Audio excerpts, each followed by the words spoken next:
자, 교과서 34쪽 진의 발전과 멸망을 공부하겠습니다. 550년간의 그 춘추 전국 시대를 통일한 진나라의 왕 영정입니다. 원래 이름은 영정. 왕이라고 하는 칭호에 만족할 수가 없죠. 그래서 왕보다 더 높은 황제 칭호를 사용을 합니다. 그래서 황제의 시조다 그래서 우리가 시황제라고 부르는 거죠. 그래서 이제 이 황제라고 하는 칭호는 그 뒤로도 이 중국 왕조의 우두머리를 계속적으로 이제 황제라고 이제 칭하게 되는 거죠. 그래서 시황제라고 하는 황제라고 하는 칭호를 처음 사용했다. 이렇게 이제 볼 수가 있겠습니다. 그리고 진나라 시황제는 주 왕실의 힘이 약해진 것이 봉건제 때문이라고 생각을 해서 이제 군연제를 실시했습니다. 이 군연제는 전국 시대에 각 나라별로 이제 실시된 것인데 이걸 이제 이 중국을 통일한 진 시황제가 전국적으로 이제 군연제를 실시를 한 거죠. 그리고 이제 삼공구경제라고 하는 황제 밑에 3명의 공, 그 밑에 이제 뭐 9종류의 경 이렇게 이제 이 관료제를 정비를 해서 중앙 집권 체제를 이제 강화를 하죠. 그리고 도량형, 화폐, 문자 이런 것들을 이제 통일하고 도로망을 정비를 합니다. 그리고 당시 이제 이 북방에서 몽골 초원에서 강력한 이제 유목 국가로 이제 등장을 했었던 흉노를 경제하기 위해서 만리장성을 썼습니다. 이 만리장성은 사실은 이 전국 시대에도 각 나라별로 조금씩 쌓는데 이걸 이제 하나로 연결한 황제가 바로 진나라 시황제다. 이렇게 말씀을 드릴 수가 있죠. 자, 밑줄을 치면서 부족한 부분도 같이 설명을 하겠습니다. 먼저 진 동그라미 칠까요? 진 동그라미 치고 자 시황제에다가 네모를 치겠습니다. 시황제의 네모, 황제의 시조다 이런 얘기죠. 그리고 이제 이 전국적으로 실시한 군연제에다가 이제 네모를 치겠습니다. 군연제 네모. 그리고 자 중앙에 삼공구경이라고 하는 관료제 네모를 치고 자 밑줄을 치겠습니다. 도량형과 화폐, 문자를 통일하고 도로망을 정비. 자 그리고 만리장성 밑줄 북방의 흉노를 견제 여기까지 좀 밑줄을 한번 치겠습니다.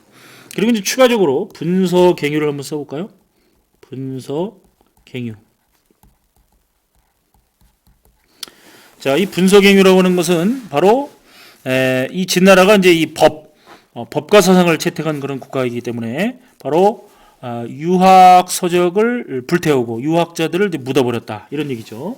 그래서 진나라의 뭐 역사서, 농서, 의학서, 지리서, 전복에 관한 이런 실용 서적을 제외한 나머지 이제 유학 서적들을 다 불태우고 그 다음에 이제 유학자 460명을 진나라의 수도인 세냥에 파묻어 버렸죠. 여기 이제 바로 분서갱유가 되겠습니다. 자, 그런데 진나라는 이제 시황제가 죽은 다음에 급속하게 아주 쇠퇴하게 됩니다. 그래서 환관이 이제 권력을 휘둘러 정치가 이제 물러나졌고 그리고 이제 이 진나라는 법이 너무 셉니다. 그죠? 그리고 이제 이 만리장성과 같은 이제 대규모 토목공사 때문에 농민들의 불만이 가득 차죠.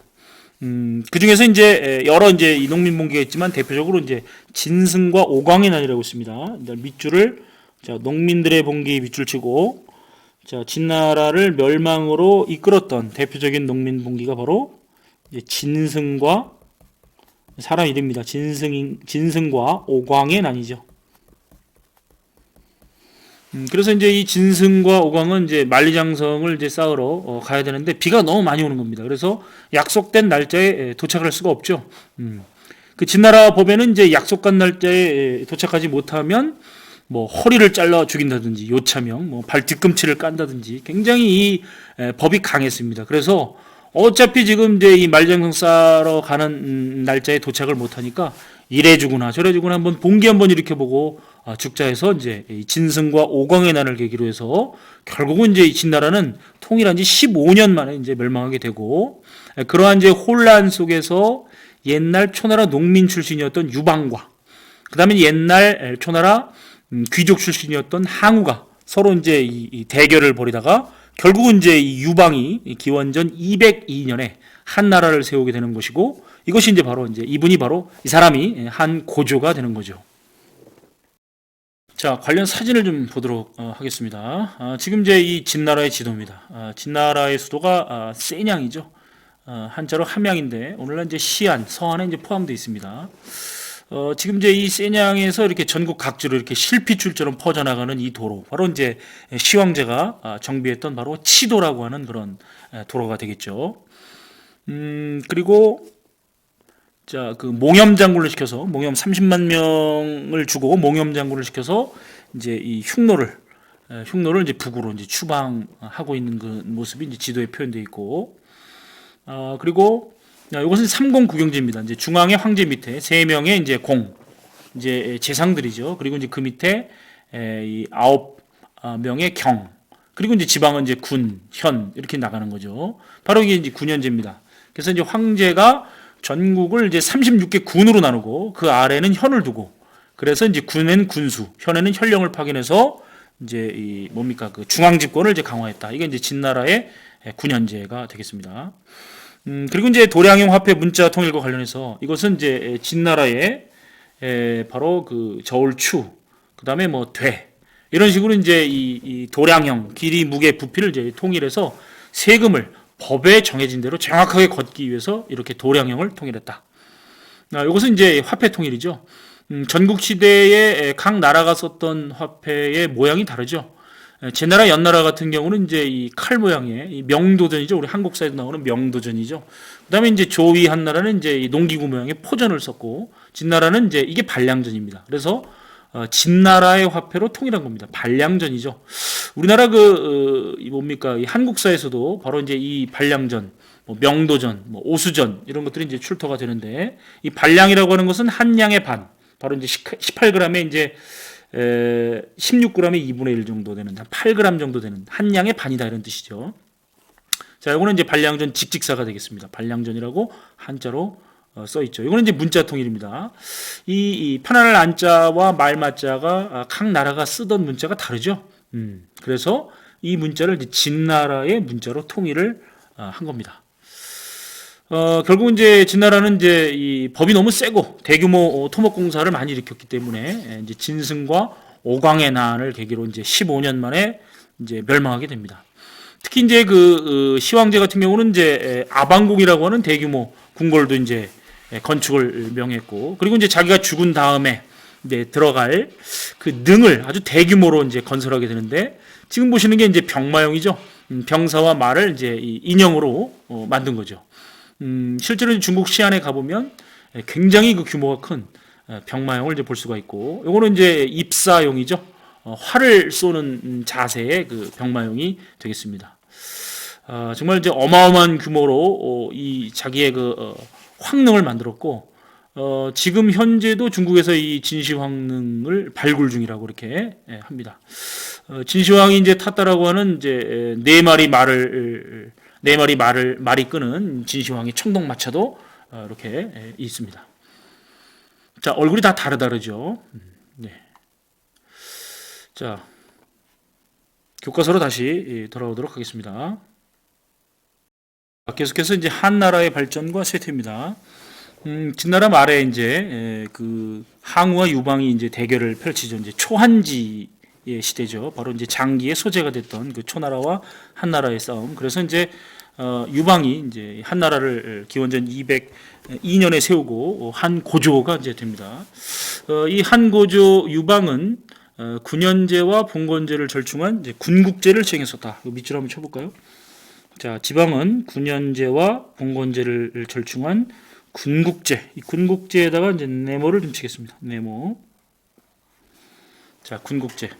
그래서 이제 왼쪽에 보시는 것처럼 수도와 수도 주변은 이제 군현제로 통치하고, 그리고 이제 이 수도에서 멀리 떨어진 지역, 연, 제, 초 이런 지역은 이제 봉건제를 사용하게 되는데, 이 한나라를 세운 이제 고조 유방은 이제 이 자기 혼자 이 한나라를 세운 게 아니라 이 한을 세우는 데 있어서 큰 공을 세웠던 자기 동네 친구들이 있습니다. 뭐 한신, 장량이라든지 소하, 뭐 한신. 그래서 이제 이러한 공신들을 이제 먼 지역에 이제 이 제후왕으로 봉해서 봉건제를 시행하고, 수도와 수도 주변 지역은 이제 군현제로.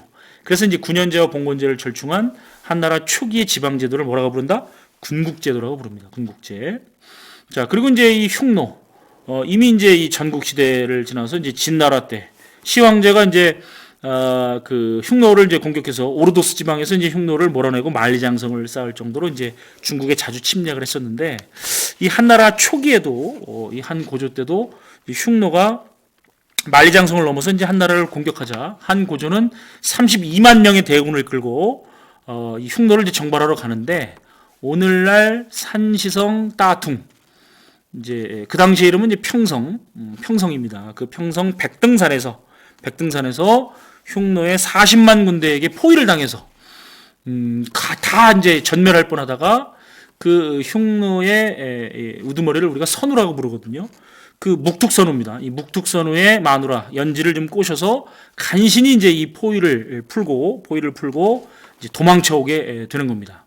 그리고 이제 이 한나라 고조는 이 흉노에게 이제 사신을 보내서 매년 술, 곡식, 비단, 여자를 좀 바칠 테니까 제발 좀 쳐들어오지 말아라. 이렇게 이제 화친을 이렇게 맺게 되는 겁니다. 그래서 이러한 이제 이 한 고조 유방이 평성에서 흉노의 선우한테 치욕을 당했다. 이 사건을 우리가 이제 평성의 치욕 또는 평성의 치, 기원전 201년이죠. 그래서 이제 이 중원왕조가 사실은 이제 이 흉노에게 굉장히 압도당하고 있는 모습이 바로 한나라 초기의 모습이다, 이렇게 말씀드릴 수가 있습니다. 흉노 얘기가 나온 길에 교과서 36쪽 유목지대라고 써 있는 부분을 좀 보도록 하겠습니다. 좀 전에 이제 얘기를 했습니다. 바로 이 흉노는 이제 이 진나라 때 시황제가 오리도스 지역에서 오르도스 그 황허강이 이렇게 휘감아 도는 지역을 오르도스 지방이라고 그러거든요. 오르도스 지방에서 흉노를 내쫓고 이제 만리장성을 쌓죠. 그런데 이제 이 흉노가 진이 이제 멸망한 이후 중원이 혼란한 틈을 타서 다시 이제 세력을 회복해서 서쪽에 있는 월지를 중앙아시아 쪽으로 내쫓고 동쪽에 있는 동호라고 하는 나라를 복속시키죠. 그래서 이제 초원 지역을 통일한 국가로 이제 성장을 하게 됩니다. 그래서 이제 이 한 고조 초기에 이제 한 나라를 건국한 지 뭐 1년도 안 돼가지고 이 흉노가 이제 뭡니까 그 자주 만리장성을 넘어서 한 나라를 공격하니까 한 고조가 이제 아까 군대를 끌고 원정을 나갔지만 대패했다. 이걸 우리가 이제 평성의 치라고 부른다 그랬죠. 밑줄을 한번 일단 쳐볼까요? 자, 여기 보면 한 고조는 직접 군대를 끌고 원정을 떠났지만 대패하였다. 이걸 이제 우리가 평성의 치. 그래서 이제 BC 201년이 되겠죠. 그래서 그 후 계속 밑줄 치겠습니다. 그 후 한나라는 필요한 물자를 제공하는 조건으로 흉노 화친을 맺었으며, 이러한 군사적 외교적 열세는 한 무제가 적극적인 대흉노 전쟁을 벌이기 이전까지 계속되었다. 이렇게 말씀을 드릴 수가 있습니다. 그래서 필요한 물자라고 하는 것은 이제 흉노에서 뭐 술, 곡식, 비단, 여자를 이제 이 흉노에 이제 제공을 하는데, 그 중원왕조에서 이민족 군주에게 바치는 여자를 우리가 뭐라고 부르냐면은 화번공주라고 부르죠. 화번공주. 그래서 이제 이 당시 그 한 고조와 그 묵툭선우, 흉노의 이제 묵툭선우인데요. 이 묵툭선우 때는 아니지만 나중에 한나라 원제 때 흉노의 호하냐 선우에게 시집갔던 왕소군이라고 하는 이 화번공주가 굉장히 유명하죠. 뭐 서시라든지 초선이라든지 그다음에 당나라 양귀비와 함께 중국 4대 미녀라고 불리는 이제 왕소군이 있습니다. 자, 그 밑에 보면 흉노의 군주는 선우라고 불렀다. 밑줄을 한번 쳐볼까요? 그리고 이제 선우에다가 네모를 좀 치기 바랍니다. 네모. 자, 그래서 흉노의 우두머리는 이제 탱그리고도 선우의 줄임말, 하늘의 위대한 아들이다, 이런 뜻이거든요. 그래서 선우라고 부르고, 선우의 마누라는 연지라고 부릅니다. 그래서 이제 선우 밑에 뭐 좌현왕, 우현왕이 있고, 그 밑에 뭐 소왕, 천장, 백장, 십장 등 이렇게 이제 십진법에 따라서 이제 이 영토를 이제 분할 통치하는 것이 바로 이제 유목 지역의 통치 시스템의 특징이 되겠다, 이렇게 말씀을 드리고, 한나라 그 7대 황제인 무제가 등장하기 전까지는 이제 흉노는 한나라를 압도하고 이제 동아시아 최강국이 됐는데, 나중에 이제 한 무제의 공격으로 결국 이제 쇠퇴를 했고, 그래서 흉노는 이제 남흉노하고 북흉노로 이제 분열을 됐다가 남흉노는 이제 이 한나라에 복속을 합니다.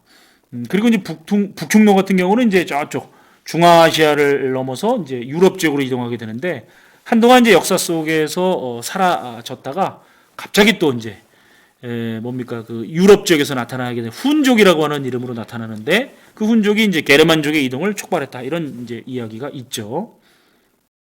다시 이제 교과서로 이제 돌아오면 한나라 초기 이 흉노와의 한과의 관계, 흉노가 이제 압도를 했었다 그랬죠. 그런데 이제 이 관계는 이제 이 한나라 7대 황제 이름은 유철입니다. 한 무제가 즉위하면서 이 역전되기 시작하죠. 이 골칫거리인 이 흉노 같은 경우는 이제 한나라한테 이제 물자를 받지만 그 물자가 좀 부족하거나 마음에 들지 않는다 그러면 하늘은 높고 말은 살찌고 들판에 이제 오곡이 익었을 때 기마 군단을 이끌고 들어와서 이제 한바탕 싹 쓸어가는 거죠. 그래서 이제 이러한 이제 관계를 역전시키기 위해서 이제 한 무제는 흉노를 이제 정벌할 계획을 세우는데 처음부터 이제 군사 작전을 한 것은 아닙니다. 처음에는 이제 이 외교 작전을 먼저 펼치게 되죠. 자, 그래서 교과서 40쪽에 있는 내용을 한번 먼저 설명을 좀 하도록 하겠습니다. 그래서 이제 이 흉노를 정벌하기 위해서 처음에는 이제 외교 작전을 하게 되는데, 서쪽 어딘가에 월지라고 하는 나라가 있다. 이 월지라고 하는 나라가 흉노와 굉장히 원수지간이니까 그 서쪽에 있는 이제 월지를 찾아서 외교 동맹을 맺고 그래서 이제 이 군사 동맹을 맺어서 함께 흉노를 공격한다면 흉노가 정벌될 것이다. 이런 이제 생각을 하게 된 것이죠. 그래서 이제 이 신하들한테 서쪽에 좀 월지를 찾아서 이 외교 동맹, 군사 동맹을 맺을 사람이 누가 있느냐? 위치는 나도 어딘지 모른다. 그래서 이제 이 신하들한테 물어보니까 아무도 이제 갈 생각을 못 하죠. 이제 그 중에서 이제 이 장건이라고 하는 사람이 월지에 자기가 한번 가보겠다 이렇게 자원을 해서 이 장건이 이제 부하들 한 130여 명을 데리고 이제 서쪽 어딘가에 있는 이제 월지를 찾아서 이제 가게 됩니다. 이것이 바로 그 유명한 장건의 서역 원정이 되는 거죠. 장건의 서역 원정. 자, 그래서 이제 이 지도를 보면 이제 장건이 부하들을 데리고 어디 있는지 모르는 이제 월지를 찾아 서쪽으로 떠납니다. 그래서 한나라 수도인 장안이죠. 바로 이제 진나라와 수도가 똑같고 이름이 이제 장안입니다. 오늘날의 시안이죠. 여기를 이제 출발해서 월지를 찾아가다가 이제 흉노한테 붙잡힙니다. 그래서 이제 흉노에서 흉노족 마누라를 얻어서 자식을 낳고 살다가 한 10년째 되는 어느 날, 참 우리 황제가 월지 찾아서 외교동맹 맺으라고 했지 해서 이 흉노를 이제 탈출합니다. 탈출을 해서 이제 서쪽으로 가서 물어서 결국은 이제 월지를 찾게 되는데 이 월지의 왕한테 지금 이 흉노가 나의 아빠의 그 뼈대기를 술잔으로 쓰고 있다. 열받아 안 봐도. 그래서 우리와 동맹을 맺어서 흉노를 공격하자 이렇게 이제 제안을 했는데 월지 이미 대월지로 바뀌었죠. 월지는 이제 단호하게 거부를 합니다. 이미 안주할 땅을 찾아서 잘 먹고 잘 살고 있는 월지가 굳이 한나라와 동맹을 맺고 흉노를 공격할 이유가 없는 겁니다. 그래서 이제 결국은 이제 외교 동맹에 실패를 한 장건은 더덜 다시 돌아오다가 이제 다시 흉노한테 잡힙니다. 그러다가 이제 1년 만에 다시 이제 탈출을 해서 장안으로 이제 돌아오는데 무려 13년이 걸렸죠.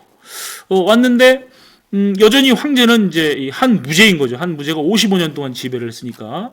그러니까 이제 한 무제가 볼 때 이 장건이 얼마나 대견합니까? 갔던 사람 다 죽고 장건과 흉노족 마누라, 그 다음에 이제 이 노비 한 명, 3명이 돌아왔으니까 야, 너 대단하다. 나와 약속을 잊지 않고 돌아왔구나. 너 다시 한번 서역에 한번 갔다 와라. 서역에 가서 천리를 달린다라고 하는 또 천리마를 얻어와라. 그래서 이제 장건이 이제 다시 한번 이제 이 서역을 가게 되는데 이 월지와의 이 외교 동맹은 실패했지만 이 장건의 서역 원정을 통해서 이 한나라가 몰랐던 이 서역의 여러 나라와 또 여러 지역의 어떤 지리 정보, 물산 정보 이런 것들을 이제 획득하게 되면서 바로 이 개척된 이 길을 우리가 이제 나중에 실크로드 또 사막길 또는 이제 비단길 이렇게 이제 부르게 되는 거죠.